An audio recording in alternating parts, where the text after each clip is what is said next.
Hi, welcome to the Market Alert for Wednesday, the 21st of January 2015. And just before we get into the knitting here, let's just let me tell you about why we have the amount of volatility in the market that we do at the moment. Again, you can see we've got very big bars here. The range of these bars, just under 50 or 60 points through the first half an hour of the session. They still start to reduce slightly, but it's not until we get to 1630 where we have the first potential signal here, which is a greyed out one, which means that of course it wasn't qualified.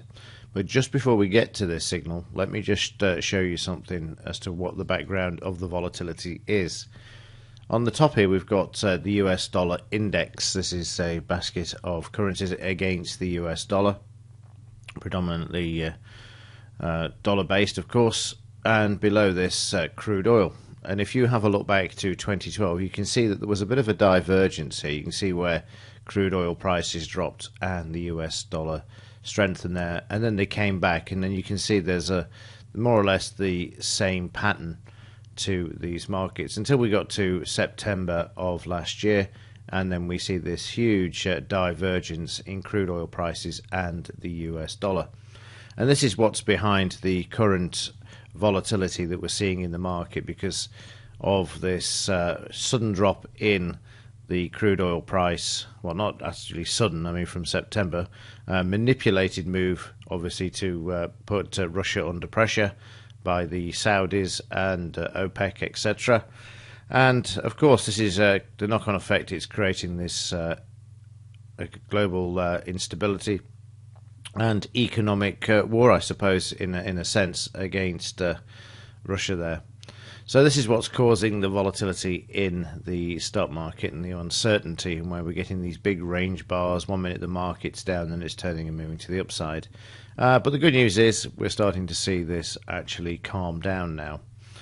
So we've got this unqualified signal at 4:30, and the reason for this is that the market actually hit the stop before it actually filled it. So you can see there the next bar that followed, it actually the market traded through the stop, therefore cancelling the trade, even though it went on to be a potential winning trade there. But that's just how, again, the volatility is playing out. The market is sitting down there at the 17,400 and just bouncing off that a bit too much to actually take out the stop in this trade.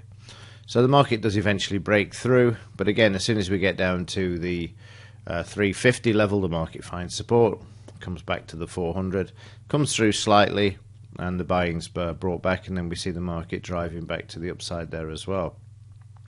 The next signal we have is at 1910, and again the stop is hit before the market actually rises. So there's again resistance there at this level. This never ceases to amaze me. 17,450, the market backs off this, and again the stop is hit before the entry price, and following this we get a sell signal, which of course again the stop is hit before sorry, let me put that on the right side of the trade. That needs to go below. So just mark that below. So we can see the stop is once again hit. That's at the 17,450, and then prices trade all the way up to 17,550 until the end of the session. Then we have another signal here, which is far too late because that's bang on the close there at 2100. So this one not valid.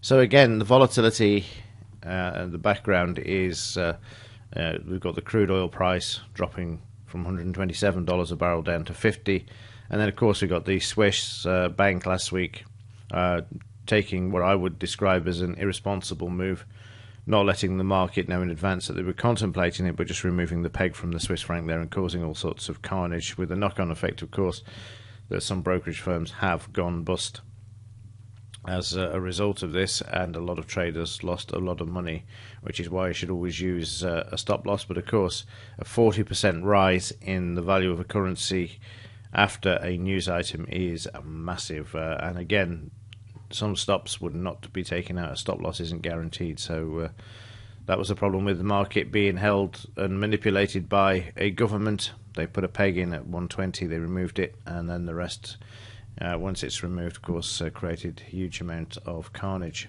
So you can see the volatility yesterday, the market opening, trading higher, then coming all the way back down, then coming back again. And of course the pre-market is where the market went up, then it sold off, then it came back.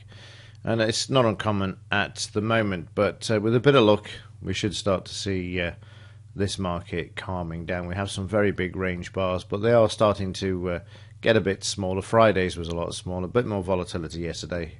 So it'll be interesting to see what the market does today. And of course, let's have a look at the news that's going to drive the market today. And as ever, we're only interested in economic news items that are after 2:30. We don't have any of those today. We've got building permits at 1:30, but of course, that will be taken into account before the market actually opens out.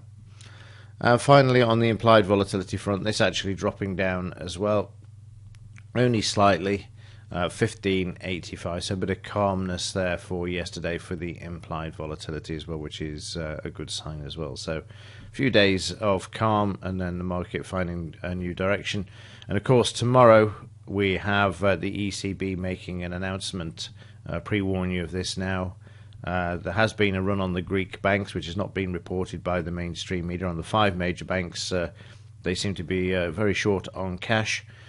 And the ECB looking to actually do more QE tomorrow. And of course, we've got the Greek elections where the new incumbent, if he wins, or prospective new incumbent, is talking about coming out of the euro. Cannot see that myself. There's no way Merkel's going to allow that personally, because then Spain, France, Italy and Portugal, who have similar levels of debt to GDP, would consider leaving too, and the whole thing would implode, and I don't think they want that to happen just yet. So interesting couple of weeks, but tomorrow keep your eye on the ball around midday. See if Draghi's going to kick off the printing presses once more. It's insanity prevails, I'm afraid. That's the way it is at the moment and has been for the last 6 years. Right, that's it from me this morning. I will see you in tomorrow's edition. Let's hope there's a bit more calmness today, less volatility, and a few more profitable trades. I will see you tomorrow. And as ever, thanks for your support and also for watching.